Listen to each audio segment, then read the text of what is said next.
Une malformation, un accident brutal, une maladie soudaine ou un événement spécifique. La vie nous impose parfois des combats que nous n'avons pas choisis. Je m'appelle Méline Coulon, bienvenue dans Vaincre et sourire. Je pars à la rencontre de ceux qui ont traversé l'épreuve. Ils nous livrent leur histoire, leur victoire et surtout une formidable leçon de résilience. Comme ce podcast aborde des récits de vie intenses et sans filtre, si tu as une sensibilité particulière, je t'invite vivement à consulter la description pour connaître les thèmes précis pendant l'écoute. Et rappelle-toi, après une nuit sombre, le soleil finit toujours par se lever. Donc dans cet épisode, aujourd'hui, on rencontre Baptiste qui va nous raconter son histoire. Avant de commencer l'épisode, on va quand même rappeler quelques chiffres. L'Observatoire français des drogues et des tendances addictives a réalisé une étude en 2022 qui montrait que 59% des jeunes de 17 ans avaient été alcoolisés dans le mois et surtout plus d'un tiers d'entre eux avaient été fortement alcoolisés. Donc c'est des chiffres un peu alarmants, surtout qu'ils augmentent chaque année. Tu vas nous raconter, toi, la frontière qui est si facile à passer entre l'alcool festif heureux, qui l'est peut-être en fait jamais vraiment, et la descente aux enfers que peut-être l'addiction à l'alcool. Comment ça a impacté ta vie, comment ça a impacté celle de ta famille, et comment toi aujourd'hui tu as réussi à vaincre cette addiction, même si c'est un chemin de tous les jours, et en tout cas comment tu arrives aujourd'hui à sourire face à ça. Voilà. Merci beaucoup déjà aussi de nous accueillir chez toi et de nous raconter ton histoire. Je t'en prie, je suis vraiment ravi de nos échanges. En plus, en amont, c'est cette confiance qui s'est installée tout de suite et je suis très touché que tu me tendes ton micro, hein. Et Mathis aussi. Hein. Je pense que tu peux commencer à nous expliquer quelles sont les épreuves qu'auraient pu emmener peut-être à prendre tous ces verres, autant de verres en tout cas, ou peut-être commencer aussi par nous expliquer comment c'est si facile de boire avec les copains. Pour moi, il n'y avait pas de risque dans l'alcool. Hein. J'ai vu mes parents boire. Ils buvaient pas du tout excessivement, mais il y avait de l'alcool à la maison, des dîners, l'apéro l'été. Puis c'était vraiment quelque chose de très normalisé. L'enfant, il capte très vite que ça peut rendre rigolo, il y a vraiment ce côté convivial aussi qui est transporté par l'alcool. Et donc, il y a ce côté, moi aussi, j'ai envie d'être adulte, j'ai envie de découvrir ça. Et puis, à l'époque, quand je commence à boire, il y a aussi ce côté rebelle. Hein, il y a aussi de la transgression. Je suis hors de portée de vue de mes parents, ils ne savent pas trop ce que je fais.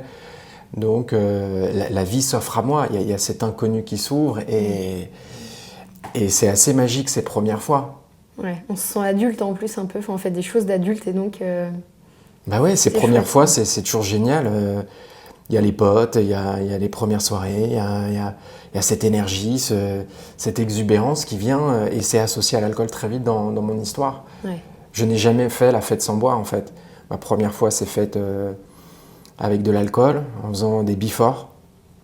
Et le but, c'est pas de discuter, hein. Le but, c'est de boire vite, avoir les effets le plus vite possible.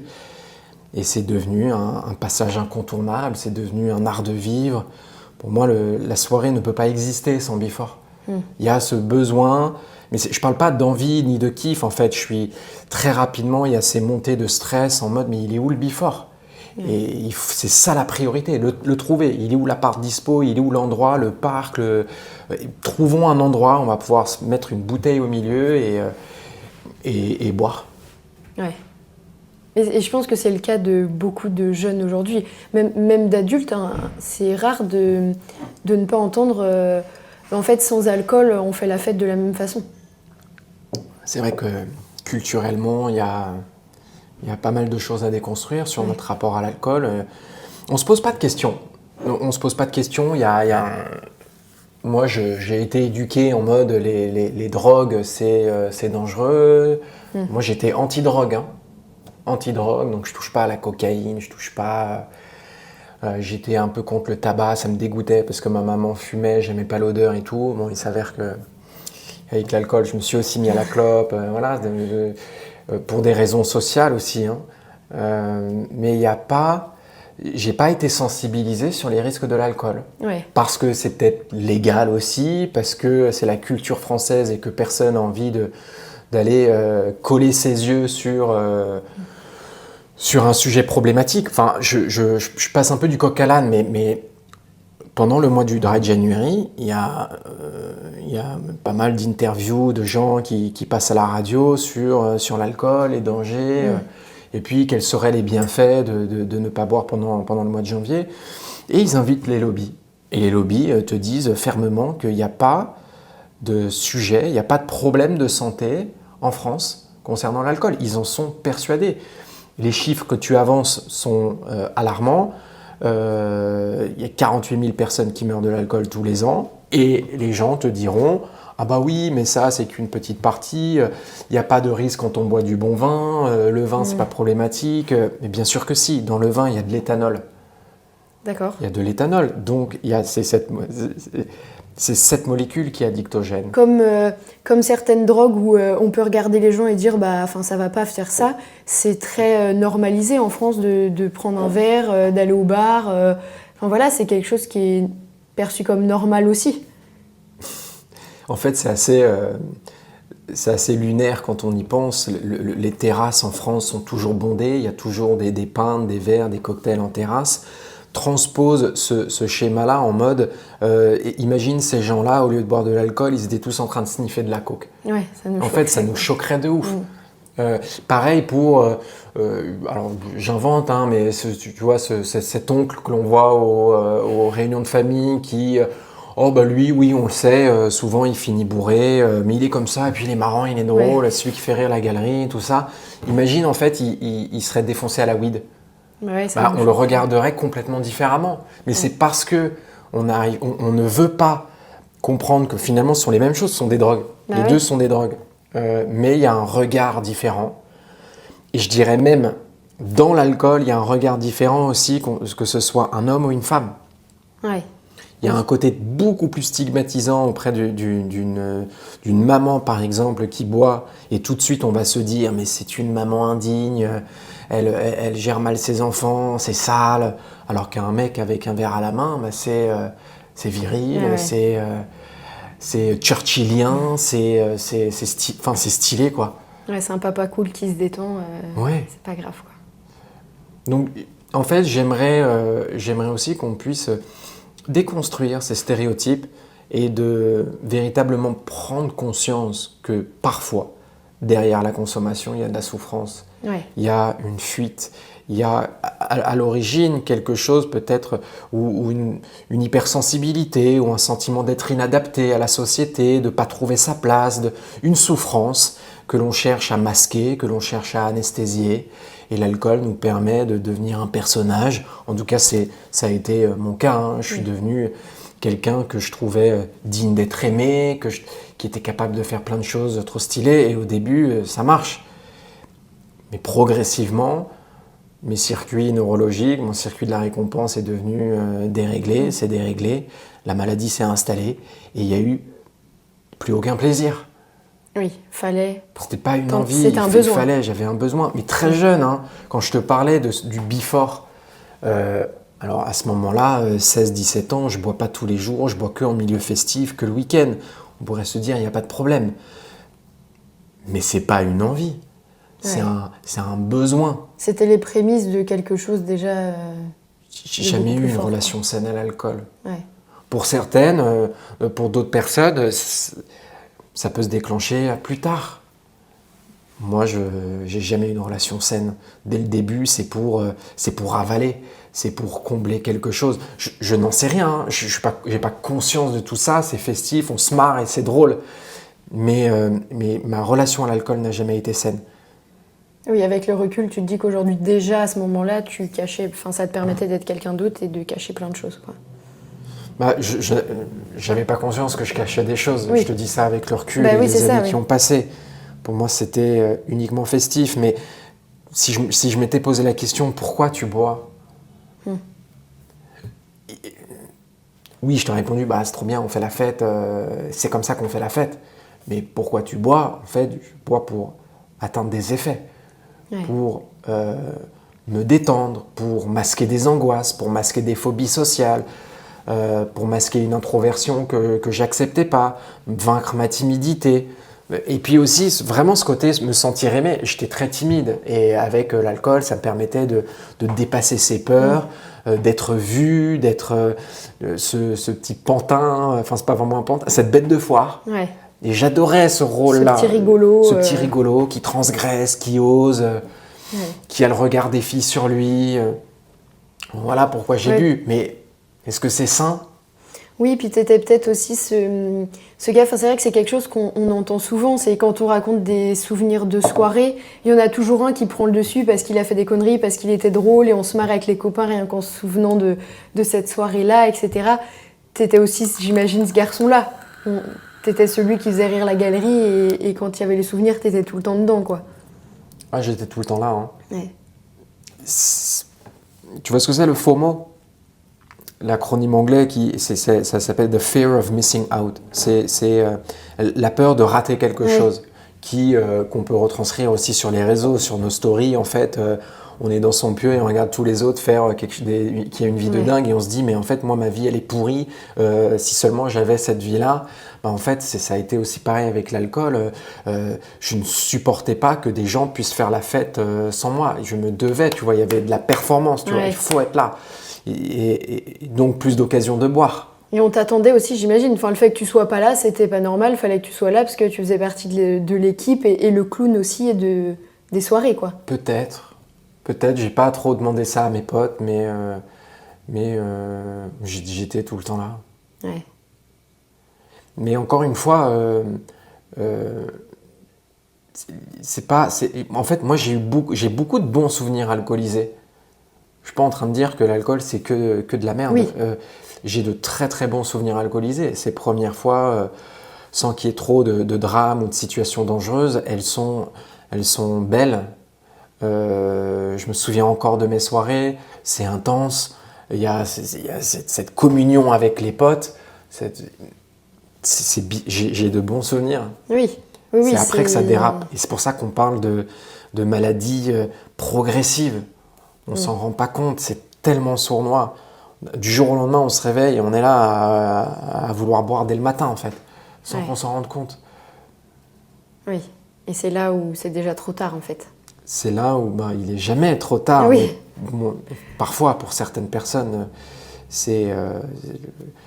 les organes sont attaqués. Il y a des gros problèmes de santé physique, de santé mentale.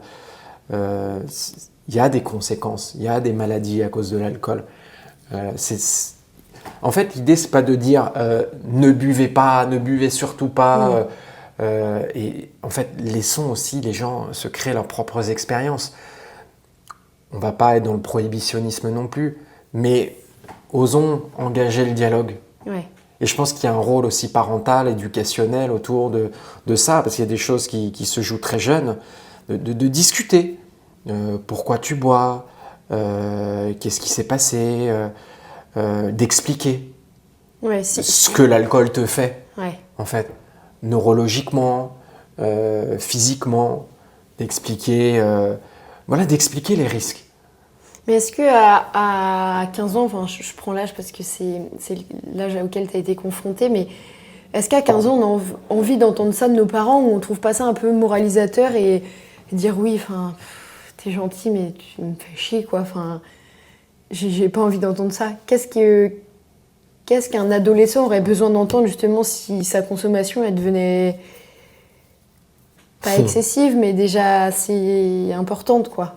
Même si c'est juste pour juste que c'est pour faire la fête, que c'est chouette, qu'on se fait des bons souvenirs et... Déjà, en fait, je peux conseiller le livre qui s'appelle Ma première cuite de Guylaine Bennec, c'est un guide de prévention. C'est un guide qui va éducationnel sur ce sujet-là, et ça te pose beaucoup de bases sur, en fait, les postures à adopter en tant que parent, quelles sont en fait les discussions à avoir, comment l'aborder. Et en fait, on se rend compte que ces discussions-là peuvent s'avoir bien avant l'adolescence. Ouais. Donc c'est peut-être ça ma première réponse. C'est peut-être que l'idée, c'est de commencer avant les premières cuites. Après, moi, j'ai une posture un peu différente dans le sens où c'est un sujet que je connais, que j'ai vécu dans ma chair. Donc mes enfants, je dirais tout simplement, t'inquiète pas, je suis là et je sais ce que c'est. Et je resterai là,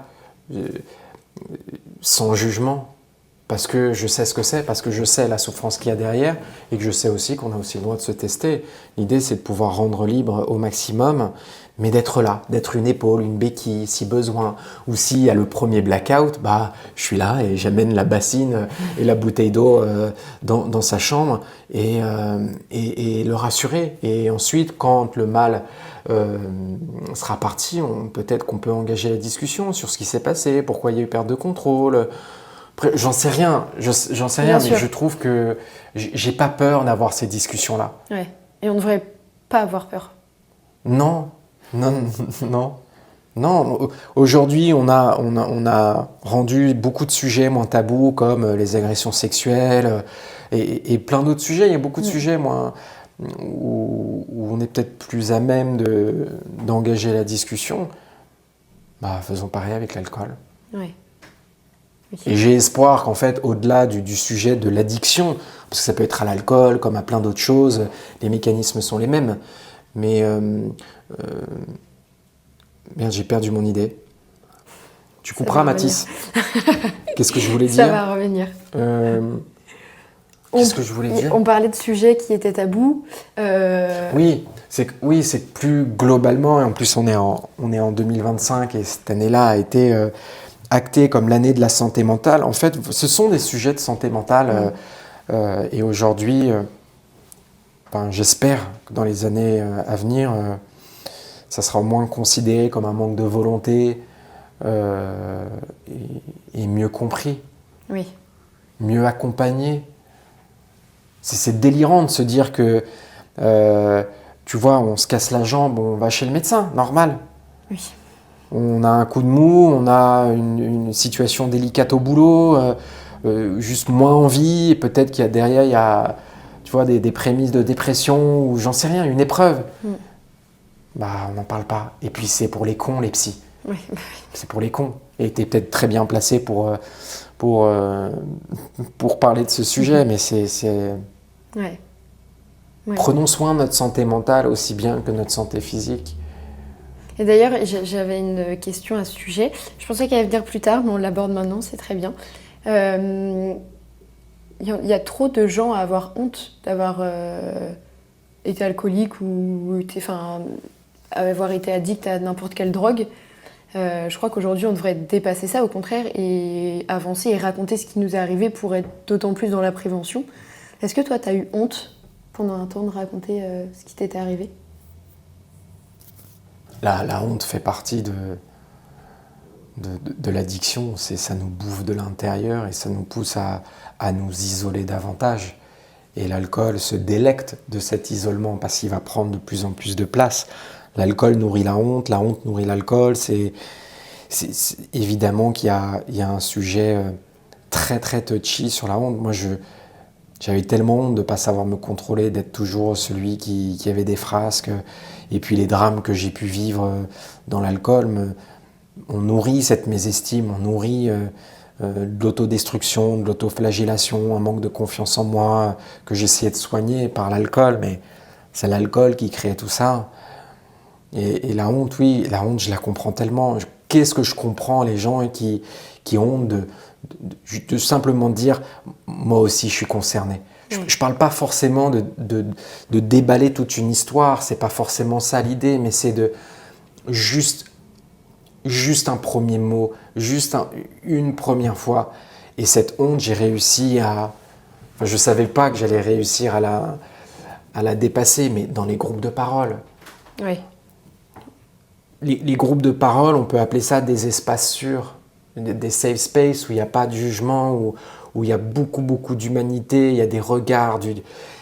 C'est hallucinant ce qui se passe dans ces groupes de parole. Et en fait, pour la première fois, j'ai senti que je pouvais faire poser le masque, déposer le masque, d'arrêter de jouer un personnage, d'arrêter de faire le mec, de jouer le bonhomme. Là, dans ce groupe, je peux enfin déposer toutes mes souffrances et être un peu plus en honnêteté, en vérité. Et c'est ça le premier pas. Mais est-ce que déjà, avant de dire rien que j'ai un problème, sans forcément parler de son histoire, il y a une phase d'acceptation avant ? Ah ouais, et qui qui est difficile parce que du coup, c'est la honte qui aussi, des fois, je pense, nous empêche d'accepter. Puis on se sent fort, on se sent...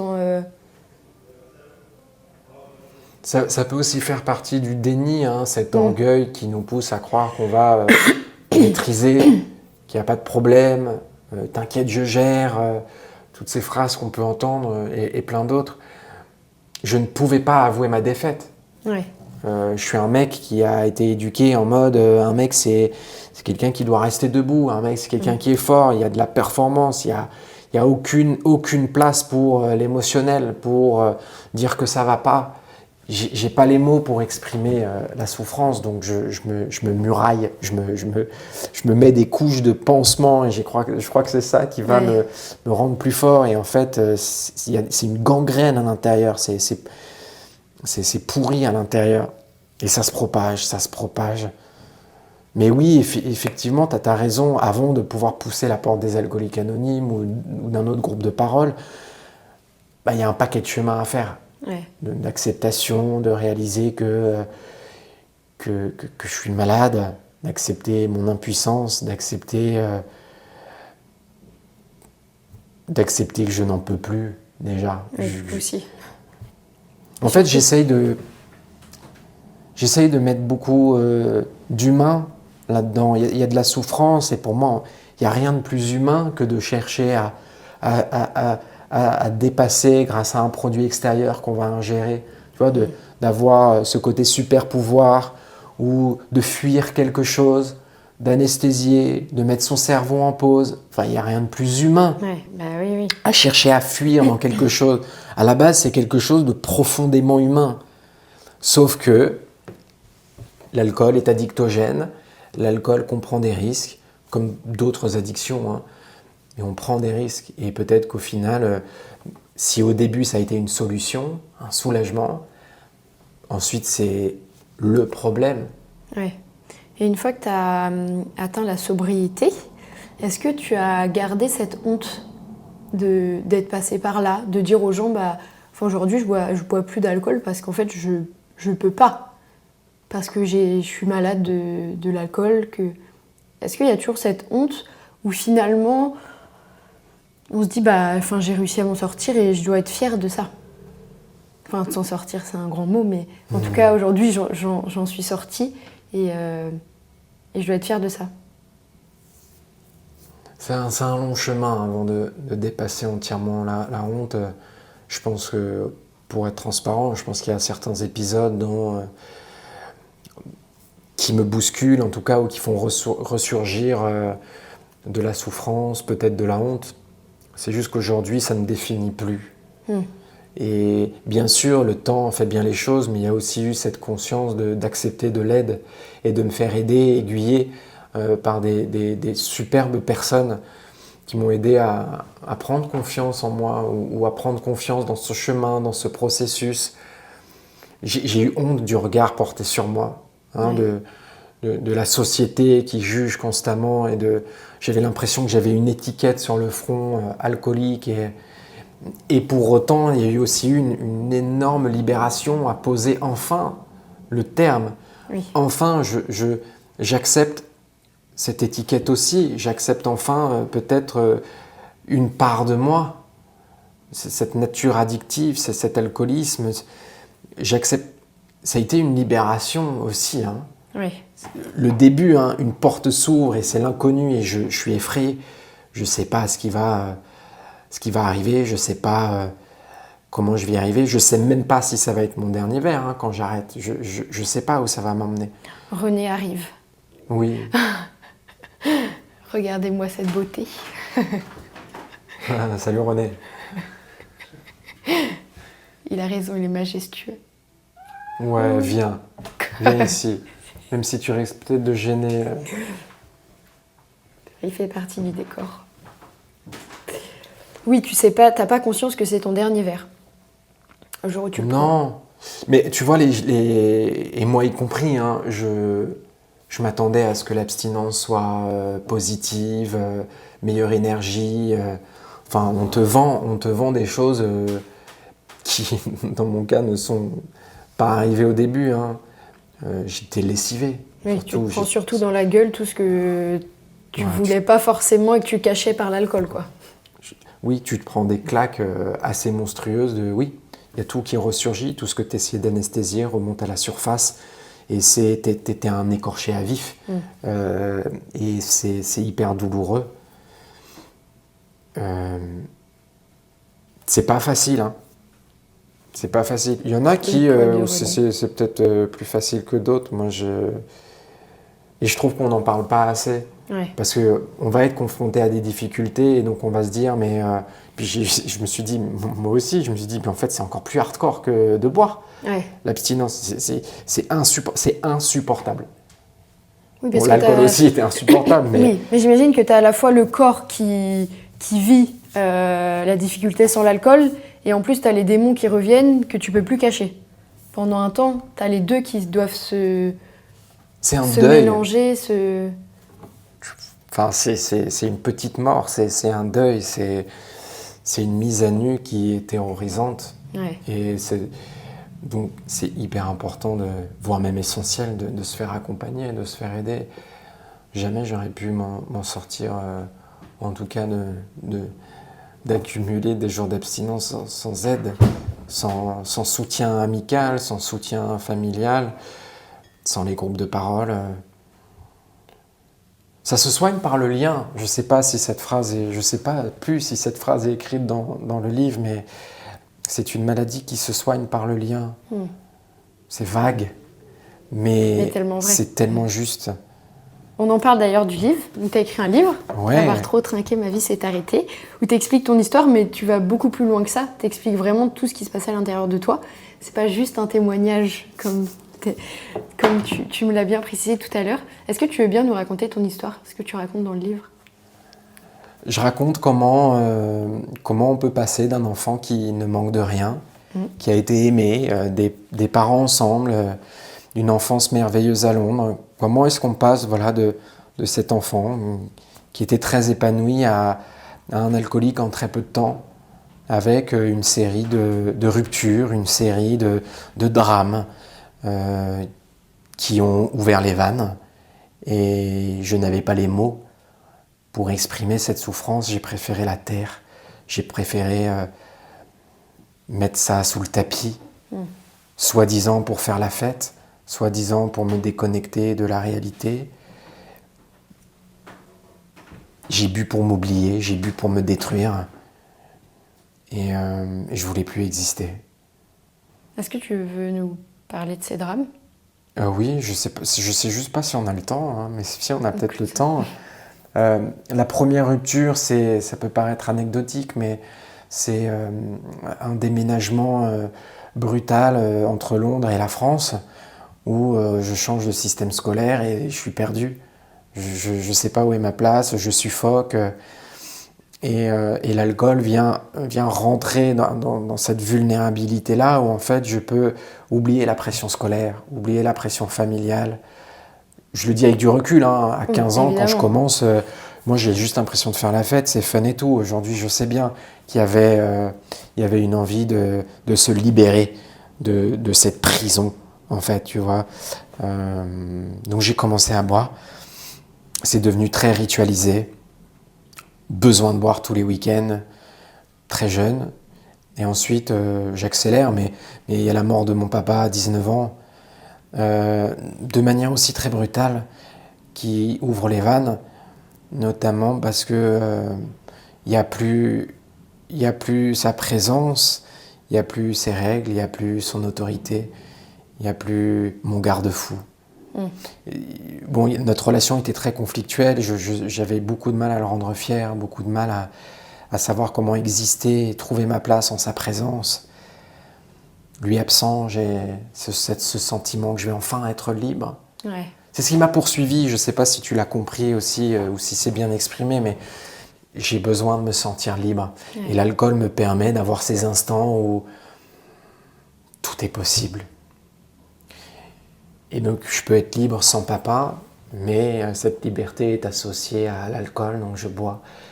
Et je rentre dans les mécanismes de l'addiction, dans les troubles, mais ce qui amène aussi son lot de drames, et notamment un viol homosexuel que j'ai pu vivre. Et évidemment, j'étais alcoolisé, mais cette personne a abusé de moi parce que j'étais bourré. Et je n'ai aucun souvenir d'avoir dit oui. Ouais. À aucun moment, je lui ai dit oui. Et c'est ça qu'en tant que... Enfin, je suis hétérosexuel et c'est ça qui me trouble. C'est qu'il le savait. Il le savait et à aucun moment, j'ai dit oui. Mon corps m'a trahi. C'est très difficile pour un homme de voir son corps se trahir. Ta virilité s'effondre. Et t'es perdu. Et donc tu te poses 1 milliard de questions. Et donc, dans cette incohérence, dans ce flou total, bien sûr que tu bois davantage pour oublier ce qui t'est passé. Ça te brise de l'intérieur. Ça, c'est vraiment l'événement qui va enfoncer le clou jusqu'au bout. Oui, après, il y a d'autres drames dans le livre où en fait, je me rapproche de la mort, mais inlassablement. La mort me terrifie. Et donc, pour oublier que la mort existe, je bois aussi. Je suis un enfant qui a eu très peur de grandir, très peur d'embrasser les responsabilités. Mes amis, mon frère jumeau aussi, ils traversent la rivière. Je les vois au loin, moi je reste de l'autre côté de la berge, je suis avec ma bouteille et je suis content en mode « Ah, vous savez rien, vous êtes chiant en fait, venez faire la fête. Ouais. » Mais il n'y a aucune fête dans ma démarche, je suis tout seul sur des bancs, dans des parcs, avec canette aux pieds. Et je suis encore persuadé que je fais la fête. Hein. Mais il n'y a plus de fête, il est 10h du matin et la fête est finie depuis longtemps, quoi. Oui, ou quand... oui, bien sûr, il y a des jours où je bois le matin, il y a des jours où je ne bois pas le matin. Il y a d'autres jours où je ne veux pas que la fête s'arrête. Je n'ai pas envie que les contours de ma vie réapparaissent. Donc je vais rester dans ce petit nuage de coton qui n'est absolument pas un nuage de coton. C'est abominable, la souffrance. C'est de pire en pire, mais c'est un besoin. Je n'arrive pas à concevoir ma vie sans alcool. C'est mon médicament, c'est ma béquille. C'est juste beaucoup, beaucoup de souffrance. Ton frère jumeau, il réagit comment en face? Parce qu'on dit que souvent, quand il y a un lien comme ça entre jumeaux, l'autre a tendance à ressentir un peu les choses.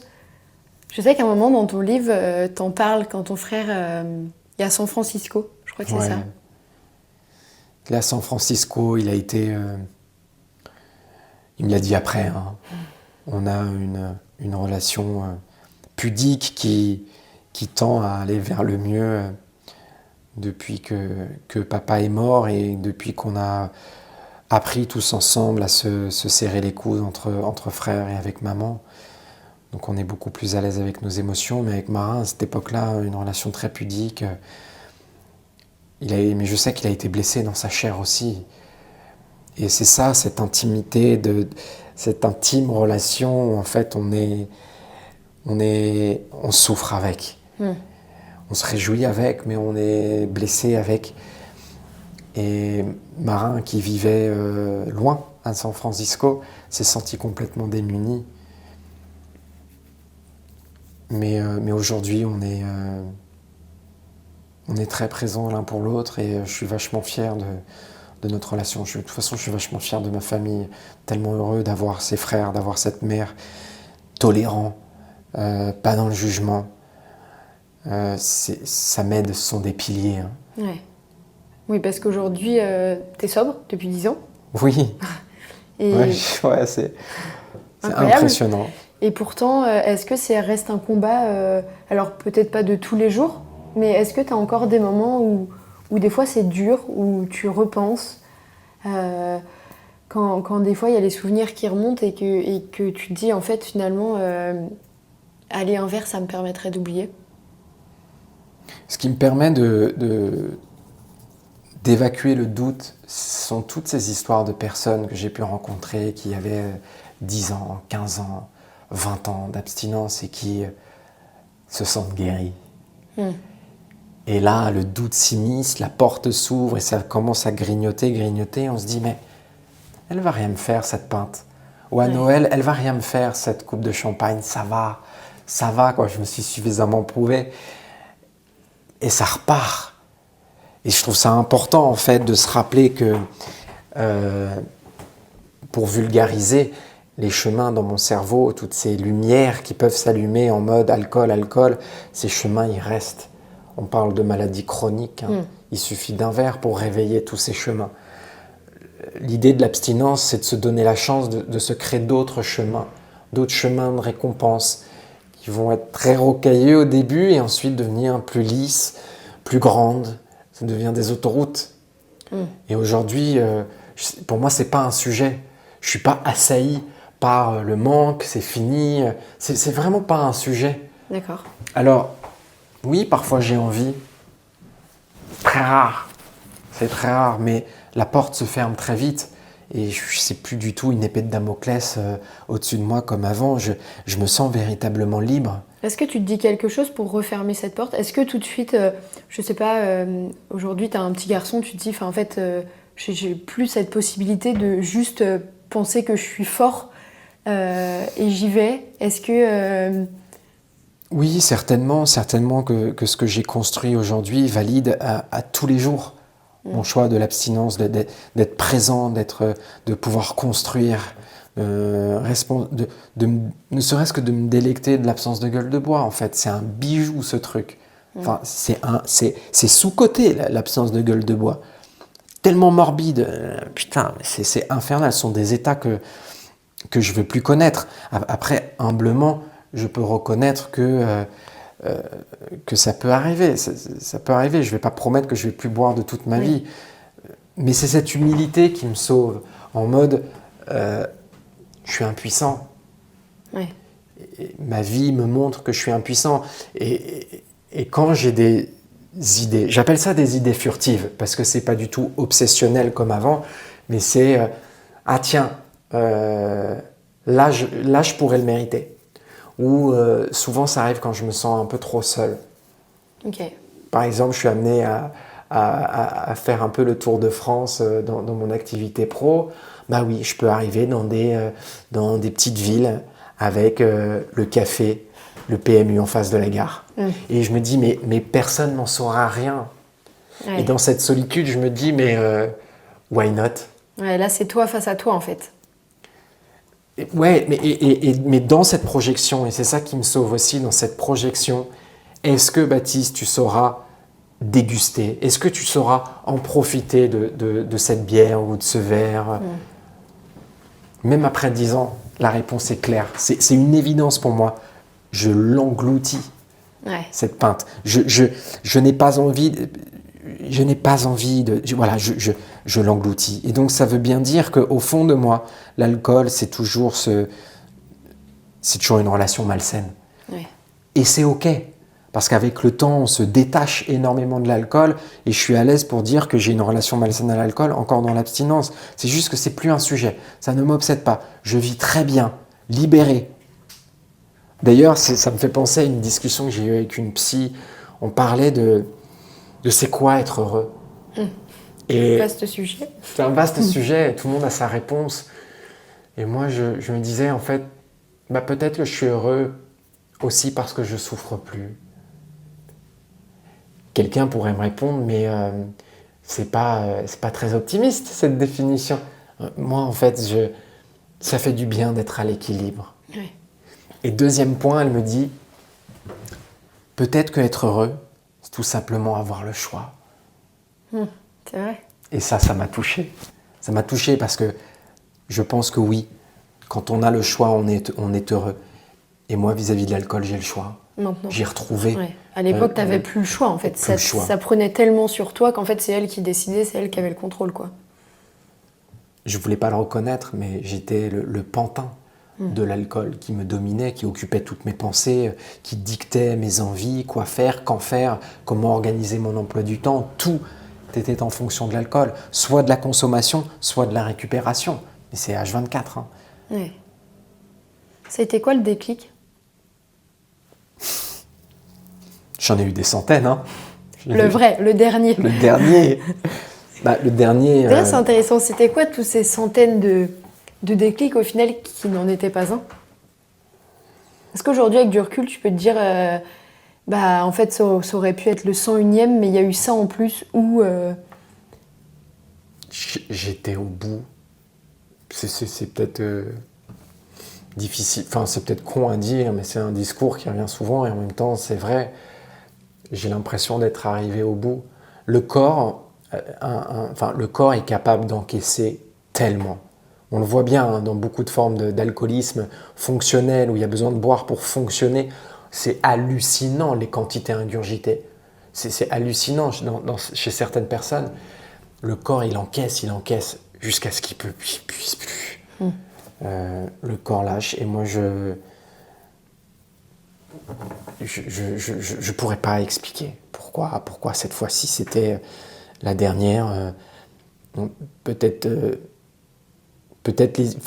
les idées noires étaient là, je voulais plus vivre, je voulais sauter, je voulais une corde, je voulais un flingue, je voulais plus exister.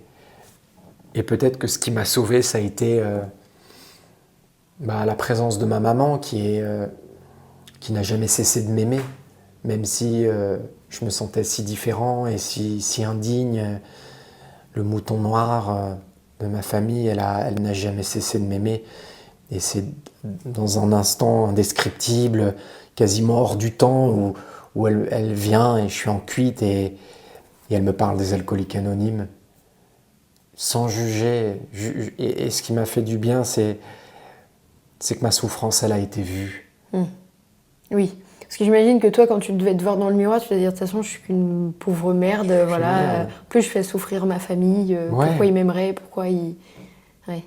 Mais là, non. Ta mère, elle t'a dit, je t'aime, t'es mon fils. Et juste si tu réfléchissais à ça. Tu sais, pour que les auditeurs comprennent bien, je pense qu'il y a eu des centaines de fois où elle m'a montré son amour. Oui, évidemment. Pourquoi est-ce que cette fois j'ai entendu? Pourquoi est-ce que cette fois j'ai accepté cette main tendue, cette bouée de sauvetage? Je sais pas. Mais c'est une accumulation de certaines choses. Le jour même, c'est dans le bouquin aussi, le jour même, je reçois une lettre de mes amis. Et je trouve ça... Les piou-piou. Ouais, les piou-piou. Ouais, je les embrasse, putain. Qu'est-ce que vous êtes bons, les gars. Et ils m'ont écrit une lettre.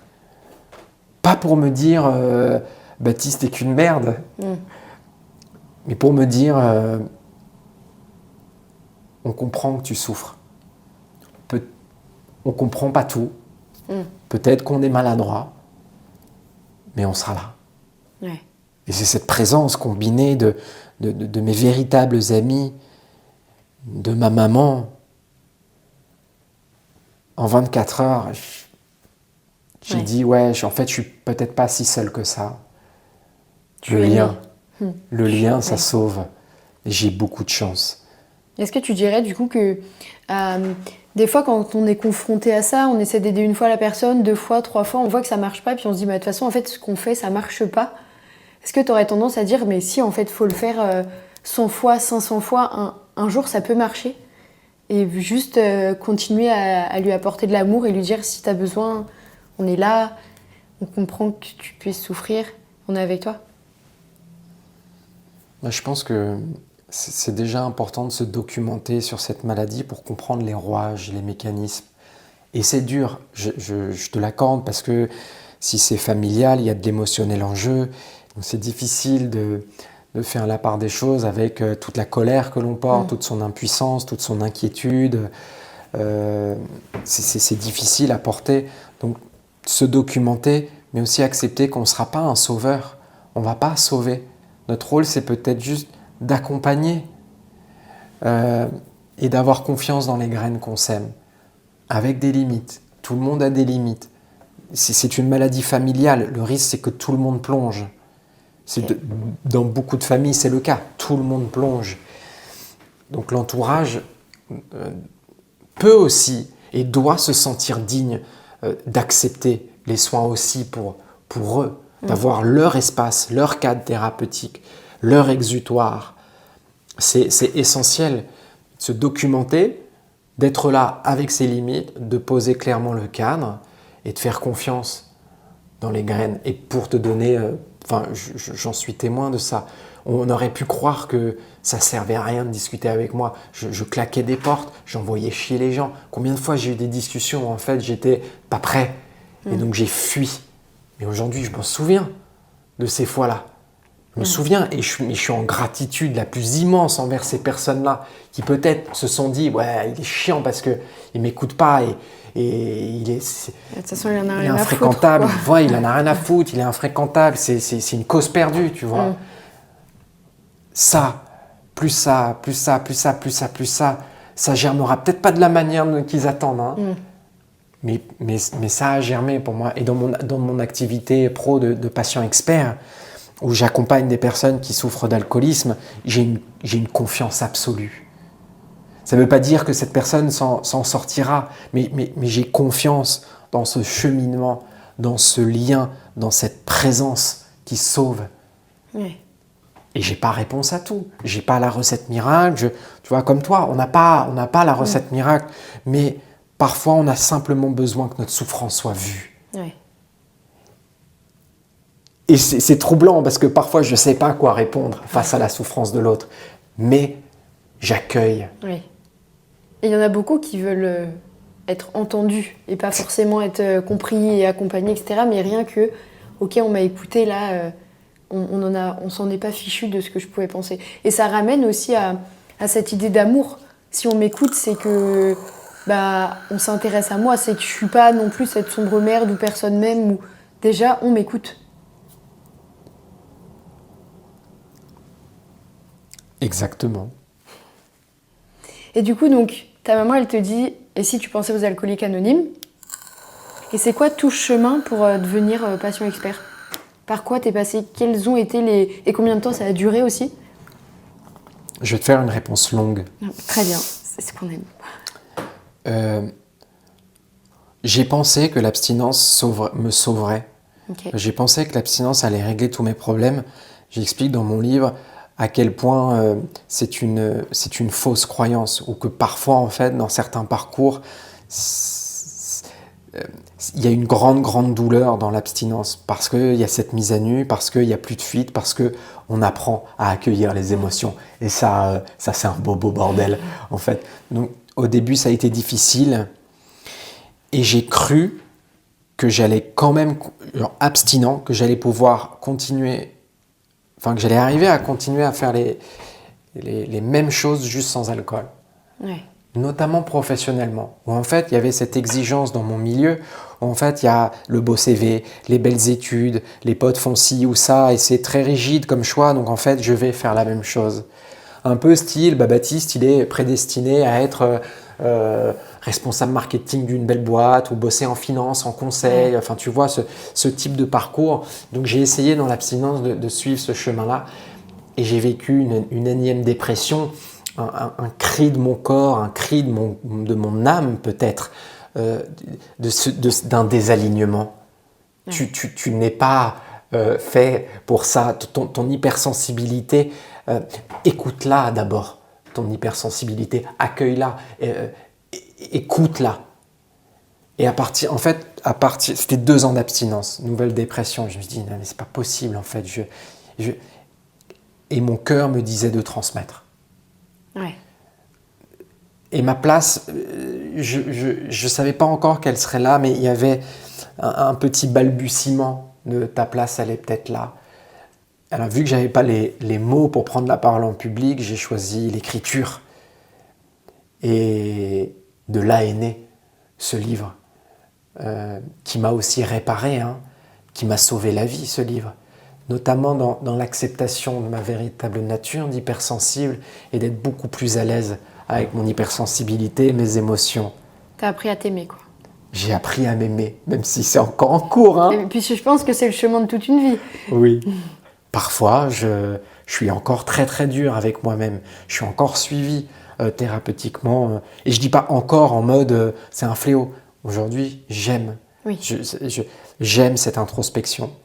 Enfin bref, et pendant l'écriture du livre, je suis à un mariage, Et il y a une pote de pote qui vient me voir et qui me dit, qui elle est psy, et qui me dit, mais tu connais Patient Expert? Je te verrais bien là-dedans. Je dis, mais c'est quoi ça? Je connais pas. Donc elle m'envoie des liens, je me documente et je me dis, mais waouh, c'est une dinguerie ce truc. C'est moi. Alors c'est quoi Patient Expert du coup? Explique-nous. Patient Expert, c'est un ancien malade, maladie chronique.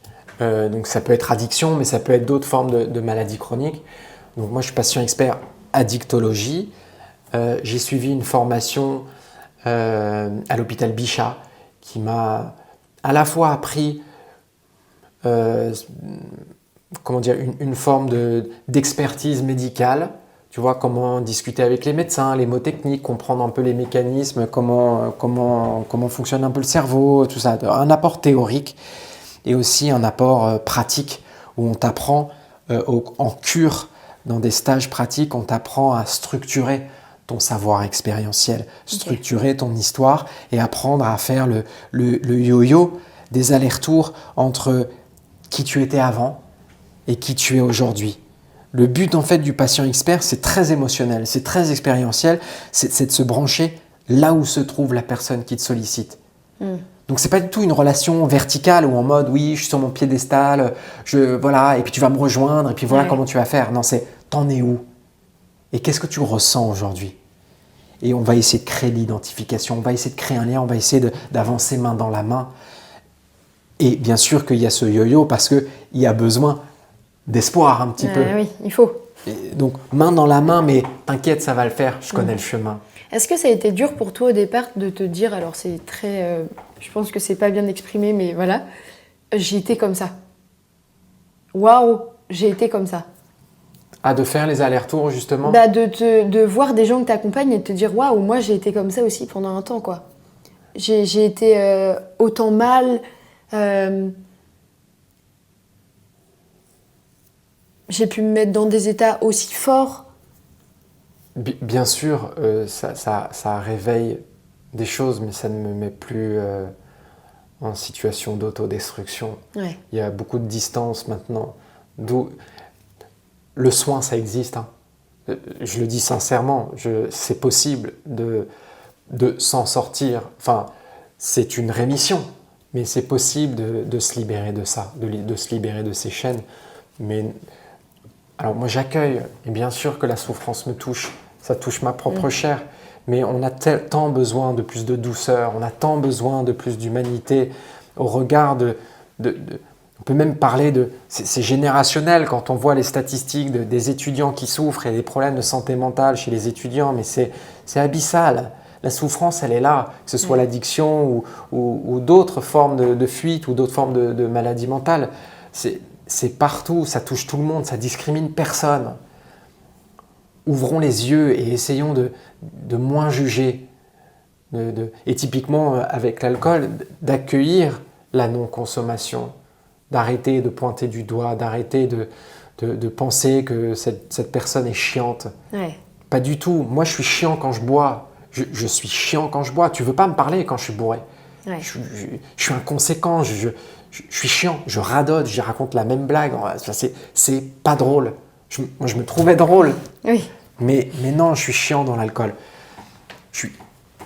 Parfois, je me sens un peu limité, abstinent. Parfois, confronté à des dîners ou des soirées, à un moment donné, je suis en mode, mais j'aimerais peut-être sortir de ma coquille, j'aimerais avoir un peu plus de lâcher prise, je me sens moins drôle. Parfois, ça me revient, mais je suis moi. Et puis ça vaut pas tout ce que tu perdrais à côté. Enfin, tout ce que tu recommencerais, en tout cas, à revivre à côté. Ah non, non. Ça vaut pas tout ça. Ça vaut pas le coup.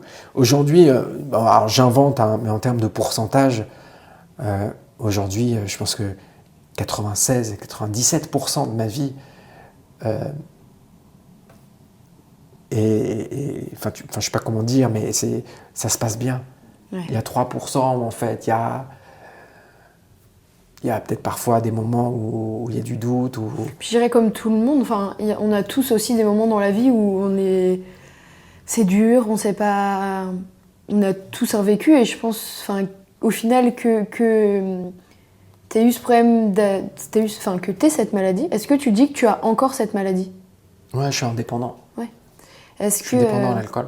Est-ce que donc le fait que tu aies encore cette maladie, je pense que qu'on ne l'ait pas, on a tous des moments dans la vie où c'est dur et on a du mal des fois à faire face. C'est juste que toi, il faut que tu fasses attention à... Et en fait, au final, comme nous tous, à pas dépasser cette limite. Ce qui est sûr, tu soulignes un point essentiel, c'est que l'alcool, pour tout le monde, est dangereux. C'est pas... Il y a la catégorie des alcooliques et les gens qui savent très bien se gérer. En fait, l'alcool, dans sa composition, est dangereux pour tout le monde parce que c'est addictogène. Ouais. Ça vient libérer de la dopamine artificielle, ça vient... Il y a un truc qui se joue. Donc pour tout le monde, c'est risqué. Après, tout le monde ne basculera pas dans l'addiction. On n'est pas tous égaux. Mais c'est une substance à risque. Ouais. Et c'est important de le dire. Et donc, toi, tu as été donc, aux Alcooliques Anonymes. Tu t'es libéré là pour la première fois. Et ça a été quoi le chemin après que tu as dû emprunter pour atteindre l'abstinence ? L'abstinence heureuse. L'abstinence tout court, déjà, c'est un bon début. Tout court. Est-ce que tu as été en cure ? Est-ce que tu as été suivi ? Oui. J'ai été suivi. On a eu une discussion avec maman. On hésitait entre la cure et autre chose. La cure, faut pas le voir comme la dernière étape ou la recette miracle. C'est pas du tout une recette miracle. Généralement, en cure, on va davantage traiter le sevrage physique. Les symptômes de manque, les tremblements, vraiment les sueurs. Ouais. On va traiter ça, être accompagné là-dedans. Mais ensuite, il y a le sevrage psychologique. Le sevrage psychologique, il est violent. C'est tout ce qui est associé à l'alcool. Que ce soit une heure, que ce soit une personne, une situation, une émotion. En fait, tout peut être associé à l'alcool. Comment est-ce que je peux déconstruire tout ça ? Comment est-ce que je peux... Donc là... Il faut bien s'entourer pour se recentrer, pour se sentir un petit peu plus en sécurité. Donc toi, tu as été en cure ? Donc non, moi je ne suis pas allé en cure. J'ai été ce qu'on appelle en ambulatoire, psychiatre, addictologue, groupe de parole, et faire le tri dans mes amis, faire le tri dans beaucoup de choses. Tu as dû changer ton environnement ? J'ai pas changé drastiquement, j'ai pas fait de coupure brutale. Beaucoup de choses sont faites naturellement. Aussi peut-être parce que abstinent, quand tu as des réelles envies qui émergent, on t'aide à écouter ces nouvelles envies. Elles paraissent fades et moroses au début, mais c'est un début. Mais les vrais amis sont restés. Oui. Justement, dans cette étape-là, est-ce que tu t'es rendu compte qu'au final, autour de toi, tu avais quand même des amis, alors qu'ils n'étaient peut-être pas aussi loin que toi dans l'addiction, mais qui finalement l'étaient, et eux aussi étaient dans le déni de cet alcool festif pour être heureux, et c'est cool, et... Je pense qu'on est très nombreux. Enfin, moi, je suis carrément tombé dans la maladie de l'addiction, mais je pense qu'il y a beaucoup de personnes qui ont une relation à risque, qui ont une relation malsaine à l'alcool, qui cherchent à combler quelque chose, qui cherchent à masquer un malaise social. Et posons-nous la question, est-ce que du coup c'est un besoin ou est-ce que c'est une envie ? Et dans certaines situations, on bascule parfois beaucoup dans le besoin. J'ai oublié ta question, mais... Ma question, c'était, est-ce que tu t'es rendu compte du coup qu'il y avait des amis autour de toi qui eux aussi avaient basculé dans le besoin, mais j'imagine que la réponse est oui du coup. En fait, je suis dans mon groupe proche, je suis le seul qui ait souffert d'addiction à l'alcool. Mais c'est sûr que beaucoup de gens sont partis de ma vie parce que je ne m'identifiais plus dans ces façons de consommer ou j'avais besoin d'autres choses me nourrissent. Et donc, les Alcooliques Anonymes, ça t'a apporté le groupe de parole, la libération. Ensuite, tu as été voir des psys, des psychiatres, des addictologues. T'es encore suivi par ces gens-là aujourd'hui? Quand tu dis que tout à l'heure, tu disais que tu étais encore suivi, c'est par ces mêmes personnes? Non. Ou combien de temps tu as été suivi par ces gens-là? Plusieurs années. Et ça se trouve dans les hôpitaux, on trouve ça facilement? Moi, c'était plutôt en libéral. Ok. Mais c'est vrai qu'il y a des structures comme les XAPA, ou pour les jeunes, c'est les CJC, consultations jeunes consommateurs, juste pour aller consulter, juste pour se renseigner, se questionner, ce qui est déjà une très très belle étape, hein, Oui. se questionner sur son rapport à l'alcool ou d'autres substances. Évidemment, il y a des cures, évidemment, il y a des groupes de parole, des CARUD, des associations, il y a des numéros, hein, comme Alcool Info Service qu'on peut appeler. Il y a des ressources. Je conseille notamment aux personnes d'aller sur le site qui s'appelle Addicted, qui est une très très belle ressource pour mieux comprendre les fonctionnements de l'addiction, les soins qui existent, quels seraient des soins adaptés pour moi selon ma consommation. En fait, c'est un très bon site, je le conseille. Donc oui, il existe des ressources, mais c'est saturé, c'est ça qui me désole, c'est saturé. Parfois les gens, ils mettent 3 mois avant un rendez-vous, ça me rend ouf en fait. La souffrance, elle est réelle, la souffrance, c'est urgent. Et puis si la personne, elle est dans l'acceptation, 3 mois, c'est trop long. Oui. Ben oui, et en parfois... 3 mois, il attend de se passer beaucoup trop de choses. Parfois une semaine, c'est trop long. J'ai cette chance de pouvoir, en tant que patient expert, je ne remplace pas du tout le médecin, hein, mais j'ai cette chance d'avoir peut-être un peu plus de proximité, un peu plus de liens informels, même s'il y a un cadre. Non, c'est pas 3 mois. Ouais. Surtout sur Insta, tu peux m'écrire, je réponds relativement vite encore. On peut avoir des liens virtuels qui peuvent sauver d'une envie. Alors ça soigne pas tout, évidemment. Et je ne suis pas en train de dire que ce que je mets en place sauve absolument. Oui. Et bien sûr que j'ai pas toutes les réponses. Mais ça aide. Mais ça peut aider. Et puis ça donne ce petit lien si important, on parlait tout à l'heure. Et il y a un point que je voulais aborder avec toi, on en avait parlé et je trouvais ça hyper intéressant. On est souvent, on se dit... je suis pas alcoolique parce qu'on a cette image de l'alcoolique, il est complètement défoncé, etc. Aujourd'hui, il y a plein de formes d'alcoolisme. Et rien que boire un verre tous les jours, c'est une forme d'alcoolisme? En tout cas, ça comprend des risques. L'alcoolisme, c'est la perte de contrôle et ce qui engendre des impacts négatifs. Et malgré ces impacts négatifs, je continue quand même. Ça montre bien une absence de liberté là-dedans. Hein. Je continue quand même. Je me sens pas libre. Mais en fait, pour te donner, je pense que tu les connais ces chiffres. Je crois que c'est l'OMS qui dit pas plus de 2 verres par jour et pas tous les jours, avec un maximum de 10 verres par semaine. Ça ne veut pas dire que tu es alcoolique si tu prends plus de 10 verres par semaine.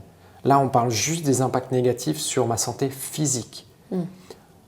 Alors, je rajoute qu'en dessous de 10 verres par semaine, il y a quand même des risques sur ma santé physique. C'est juste qu'au-delà de 10, ces risques sont exponentiels. D'accord. Okay. Et donc, si je bois un verre tous les jours, je suis à 7, je suis à moins de 10. Mais on n'est pas dans les clous. Enfin, je ne sais pas si on peut être dans les clous, mais en gros, l'idée, c'est pas tous les jours. 2 verres par jour max, et pas tous les jours. Il faut qu'il y ait au moins 2 jours dans la semaine où il y ait 0 consommation. Donc, si c'est 1 verre par semaine. Mais après, tu vois, c'est un questionnement très personnel. Est-ce qu'il y a des impacts négatifs ? Est-ce que je sens que si je n'ai pas ce verre de vin à table tous les soirs, est-ce que je passe le même moment? Est-ce qu'il y a de la frustration? En fait, quel est mon rapport au produit? En fait, il y a une belle définition du rapport malsain à l'alcool qui vient pas de moi, qui vient de Charlotte Perronnet, qui est aussi abstinente et qui dit « Pour moi, c'est simple. Projette-toi dans un endroit où tu as le choix de boire ou non. Par exemple, une terrasse. Je prends la carte, j'ai le choix. Je peux prendre un thé ou un cocktail. J'ai le choix. Si je ne prends pas d'alcool et que je me sens frustré, irrité, que je passe pas le même moment, on peut déjà se questionner. Ouais. Oui, puis au final, on peut se dire, rien que d'un point de vue quand même physiologique, enfin, tu disais que dans l'alcool, il y a une substance qui rend quand même addict. Si on en prend tous les jours rien qu'un verre, pendant plusieurs années, à un moment donné, ça va créer cette addiction.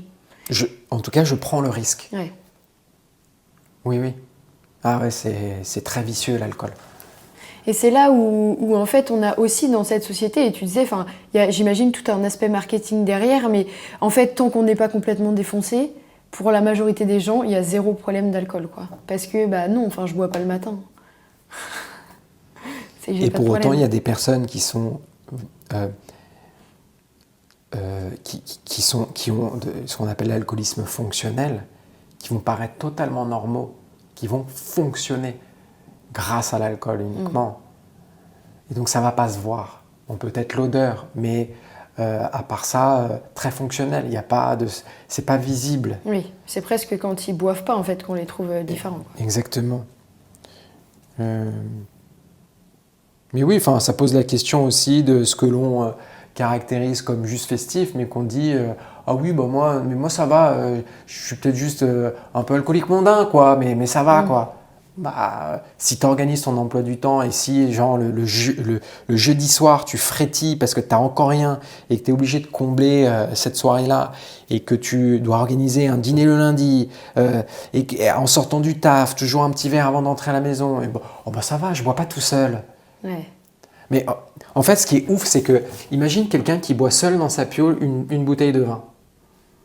Ah, on va le regarder bizarrement. Ouais. Cette personne en groupe, ou une autre personne en groupe, va se mettre en terrasse, le verre va durer 2-3 heures et à la fin, chacun aura bu une bouteille de vin. Même quantité. Ah ouais. Pour autant, on a un regard complètement différent. Mais non, c'est la même quantité, je prends autant de risques. Donc c'est... en fait, questionnons-nous en fait. Ouais. Faut changer un peu le regard qu'on a sur l'alcool, quoi. J'espère. Pour moi, c'était sans risque. Maintenant, je comprends un peu mieux ce qui se joue. Je connais cette souffrance, je sais les risques que l'on prend. Donc, je n'essaye pas d'imposer quoi que ce soit. C'est pas mon but. C'est juste d'aider ou d'aiguiller à mieux se questionner. Ouais. Et c'est aussi le fait que ce soit légal, je pense, qui accentue le fait de... mais en même temps, il n'y a pas ce problème non plus parce qu'on me donne l'autorisation d'en acheter, d'en boire et de... Les stats montrent, il y a un graphe qui est édifiant, qui montre en fait la dangerosité des drogues, qui les classe selon leur dangerosité ou par rapport aux impacts qu'ils créent. C'est plutôt ça, les impacts qu'ils créent, avec à la fois les impacts sur moi et à la fois les impacts sur l'entourage et l'environnement. Figure-toi que l'alcool arrive en premier. Ouais. Devant le crack, devant l'héroïne, devant la coke, c'est la substance la plus problématique. Et pourtant, c'est légal. Ouais. Comment ils t'ont accompagné, ta famille ou tes amis, dans le chemin? Est-ce qu'eux aussi, ils ont revu leur consommation d'alcool, surtout quand tu es là? Est-ce qu'ils se sont posé des questions, eux aussi? Est-ce que finalement, c'était peut-être pas aussi loin, mais c'était le moment de se poser la question? Est-ce qu'aujourd'hui, quand tu es à un repas avec tes frères et ta maman, est-ce qu'on pose des bouteilles de vin sur la table aussi facilement qu'on le faisait avant? C'est une bonne question. Je me suis toujours dit, en fait, je me responsabilise dans mes soins. Et c'est pas un choix que j'impose aux autres. Même si, au tout début, je suis retourné vivre chez ma maman et j'ai été touché qu'il n'y ait pas d'alcool. Mais si elle veut se prendre une bière ou un verre de vin, elle peut à la maison, au repas de famille et tout ça. Mais tu vois, on a cette culture, cette habitude de se retrouver le dimanche. Il y a ce côté très, très fusionnel, qui est encore très présent. J'adore aller déjeuner chez ma mère le dimanche avec mes frères. Il n'y a pas d'alcool. Il n'y en a pas. Et c'est très bien, on passe le même moment. Ouais. Et donc, peut-être que, c'est pas moi qui ai voulu, mais peut-être qu'il y a des petites graines qui sont semées et des personnes qui se questionnent, ne serait-ce que par ma présence. Et ça a eu Oui. Ça a changé 2-3 choses. C'est pas moi qui ai imposé. Oui, évidemment. Et je pense que c'est essentiel de ne pas imposer aux autres parce que justement, tout le monde n'a pas la maladie. Mais oui. Et donc, il faut être dans la prévention. Pourquoi se priver si en fait ouais. on peut se contrôler? Maman, elle sait prendre une demi-bière et vider le reste dans l'évier. Enfin, Ouais. moi, je trouve ça lunaire. Pour moi, c'est des ovnis, ces gens-là. Promène-toi en terrasse, je sais pas, mais moi, c'est des ovnis. Les gens qui partent avec ça qui reste dans leur verre de vin. Ouais. Des ovnis. Tant mieux pour eux. Enfin, Oui. heureusement que ces gens, ils existent pour nous prouver que c'est possible. Moi, c'est pas possible. Ouais. Et je l'accepte.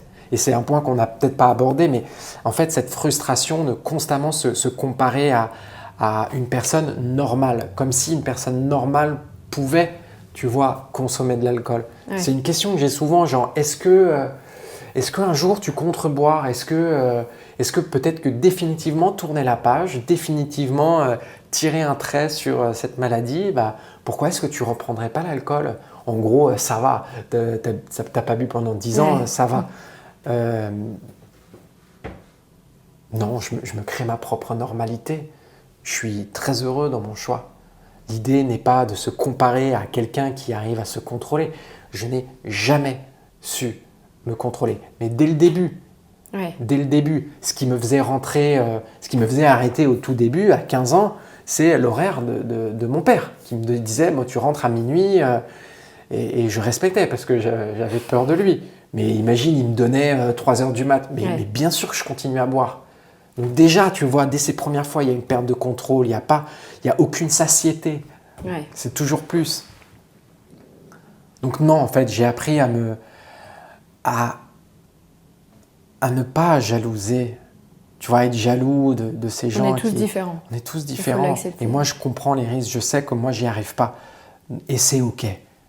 Et c'est même une base parce que grâce à cette acceptation-là, je peux commencer à me créer un autre chemin, commencer à me construire une vie où il est moins difficile, où je suis moins tenté. Ouais. Franchement, je me sens libre. Et c'est ça le bonheur. T'as le choix. Et c'est ça le bonheur, ouais. T'as déjà replongé? Replonger? Ouais. Pas depuis 10 ans, non. Mais avant, oui, dans le sens où, tu vois, il y a 10 ans, je me suis pas dit « Ah tiens, je suis alcoolique, vas-y ». Non, je veux dire depuis les alcooliques anonymes, depuis que t'as accepté que t'as eu un problème et non. tout ça, t'as jamais... donc c'est Non, possible. c'est mon parcours. Je sais bien que aller aux alcooliques ne préserve pas Bien sûr. d'une rechute. Mais c'est possible aussi. Souvent, on entend oui, mais de toute façon, il y aura des rechutes, c'est normal aussi. Mais il faut se dire aussi qu'il y a la possibilité qu'il n'y en ait pas. Et je crois que c'est aussi un espoir de se dire il ne faut pas non plus que j'attende la rechute parce qu'elle va arriver. Ça arrive à tout le monde. Non, il y a des moments où elle n'arrive pas et ça peut aussi arriver. C'est ça qui est chouette. Et si ça arrive, c'est pas la fin du monde. Il faut continuer à travailler sur cette maladie et à essayer de s'en sortir. Mais pour autant, ça existe aussi on ne rechute pas forcément 6 mois après, quoi. Je ne suis pas arrivé de la première fois. Ça, c'est une vérité. Mais j'aime beaucoup mettre de l'humanité, comme j'ai pu te le dire, là-dedans. Ce n'est pas parce qu'il y a eu un écart une fois que tes prises de conscience disparaissent ou que ton chemin devient invalidé. Non, tout ton chemin est valide. Tout ce chemin qui t'amène à cet écart a du sens. Comment te dire ça autrement? Oui, tu repars pas de zéro, tu redescends pas au niveau zéro parce que tu prends un verre.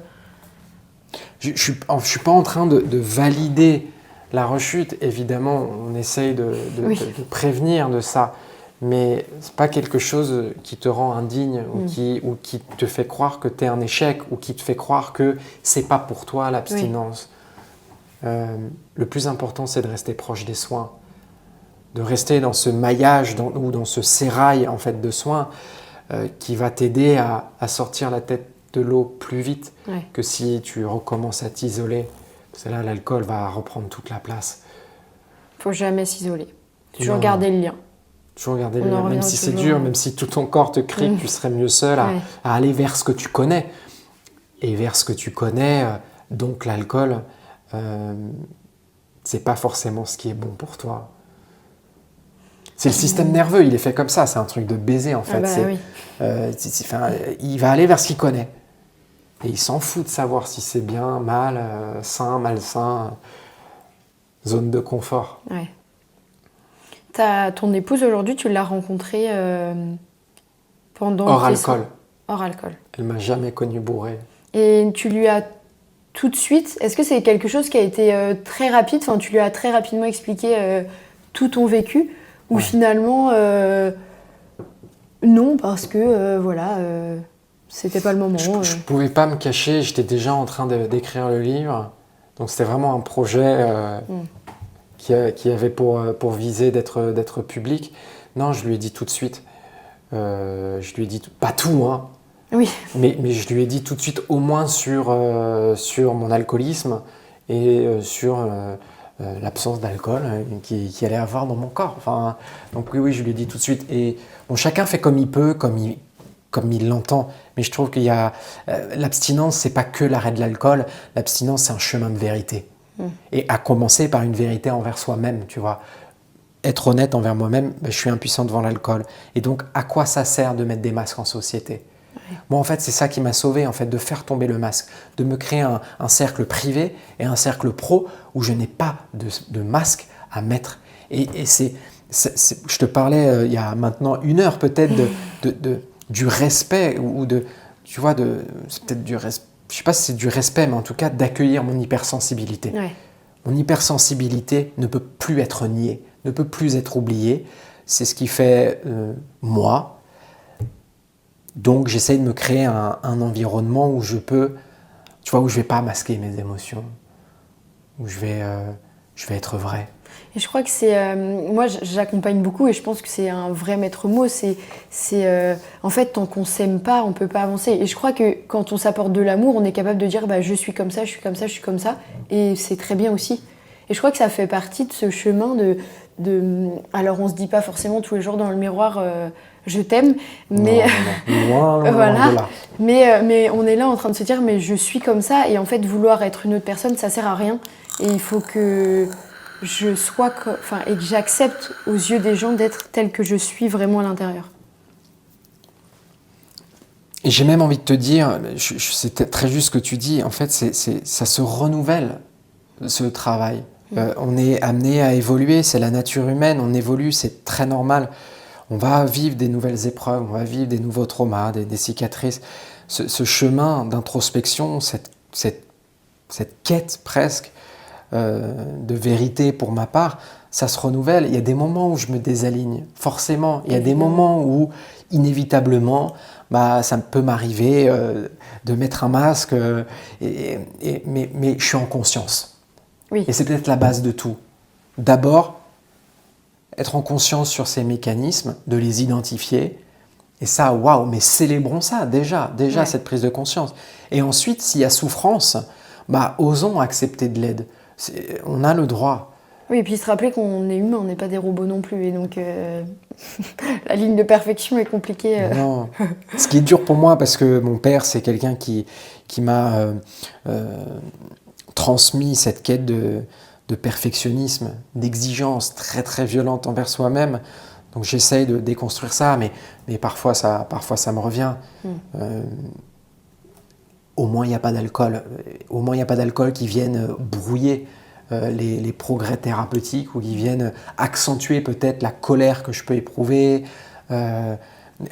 C'est normal d'être en colère quand on boit. Ouais. C'est normal de ne pas être bien quand on boit. C'est normal d'être dépressif quand on boit. C'est un dépresseur, l'alcool.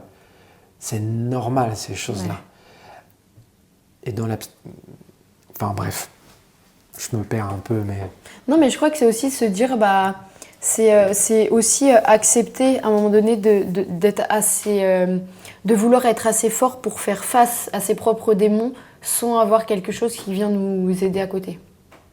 Mais c'est aussi juste. À l'inverse accepter de justement montrer ses faiblesses. Et à la fois, je veux être assez fort tout seul, enfin, même si on n'est jamais tout seul sur ce chemin, mais en tout cas sans l'alcool. Et en même temps, ça implique je suis fort, mais en même temps montrer que j'ai des faiblesses aussi. Et c'est ça qui m'a emmenée vers vers cette addiction.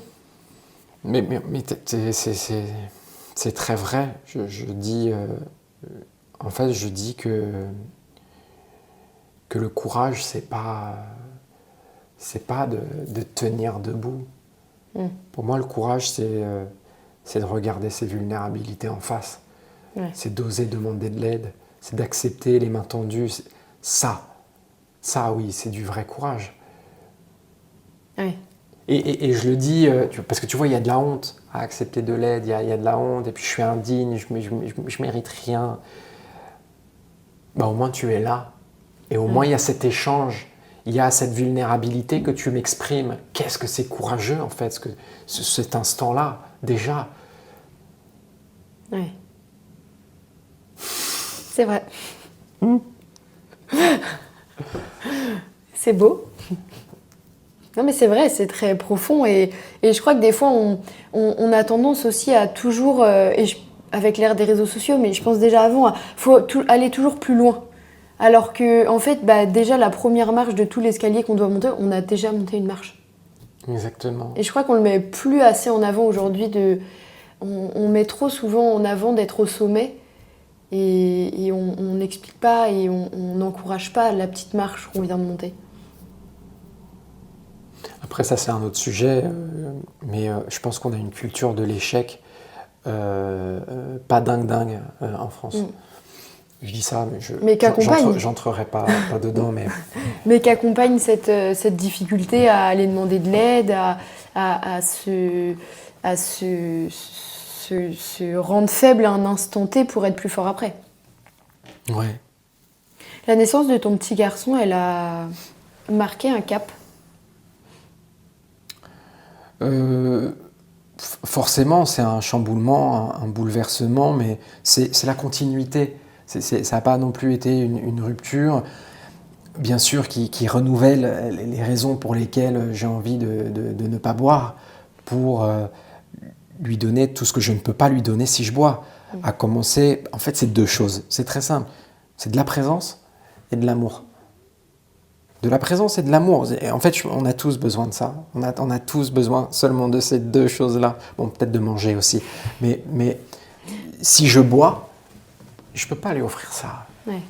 Je peux pas. Donc, après, c'était clair. Ça m'a semblé tellement naturel. Mais c'est plus une nouvelle étape plus globale qui me décentre aussi beaucoup. Ça fait beaucoup de bien de se décentrer de ce côté un peu nombriliste qu'on pourrait avoir dans cette société individualiste. Ouais. Là, en fait, il est dépendant. Ouais. Donc, je me dois d'être là. C'est un bonheur d'être là. Mais ça fait beaucoup de bien. Il est dépendant parce qu'il est tout petit, précisons-le quand même. Oui, il est dépendant parce qu'il est tout petit. C'est un trésor. C'est un trésor et moi je trouve ça ouf parce que il m'apprend tellement. Pour moi en fait c'est l'inverse en fait. Moi je suis là évidemment, mais qu'est-ce qu'il m'apprend dans cette joie, dans cette insouciance, dans l'instant présent. Ouais. D'être dans l'instant présent, c'est très très difficile. Grâce à lui, je le suis avec lui, tu vois. Donc ça fait du bien. Tu vois, on parlait de fuite. Je suis là dans l'instant présent, j'ai pas envie de fuir. Ouais. Donc ça solidifie l'abstinence. Mais c'est là encore une fois où on revient sur l'aspect d'être courageux, c'est-à-dire que tu t'es aussi dit que la possibilité de fuite était beaucoup moins possible une fois que tu allais avoir un enfant, surtout quand il est petit, dépendant, et que cet enfant il allait avoir besoin d'amour, de présence. Oui, je suis d'accord, je rétropédalerais un petit peu et je dirais, en fait, l'abstinence me permet de faire des choix conscients, des choix éclairés. Donc, c'est éclairé, ce choix d'avoir un enfant. J'ai pas envie de le fuir, ce monde-là.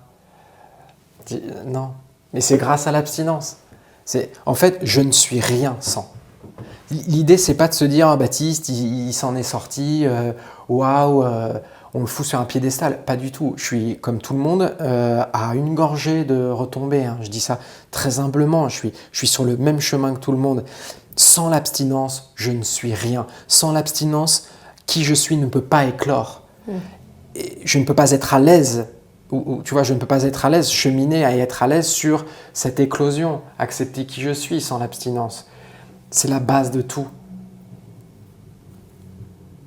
Je ne sais pas si j'ai été très clair là-dessus, mais ok. Très clair.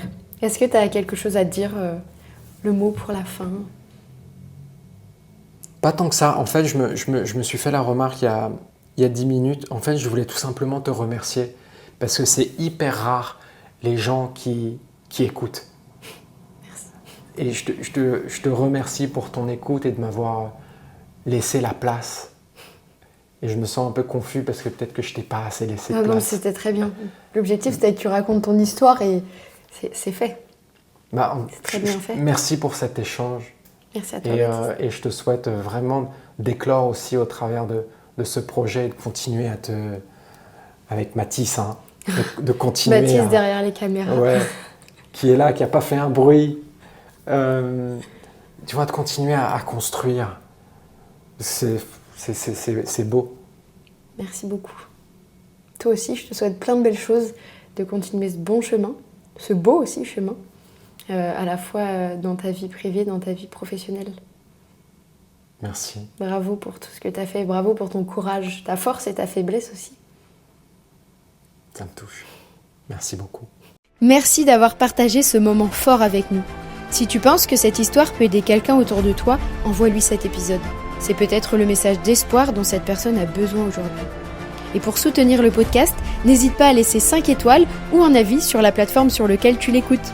On se retrouve très vite pour une nouvelle histoire et d'ici là, n'oublie pas, après une nuit sombre, le soleil finit toujours par se lever.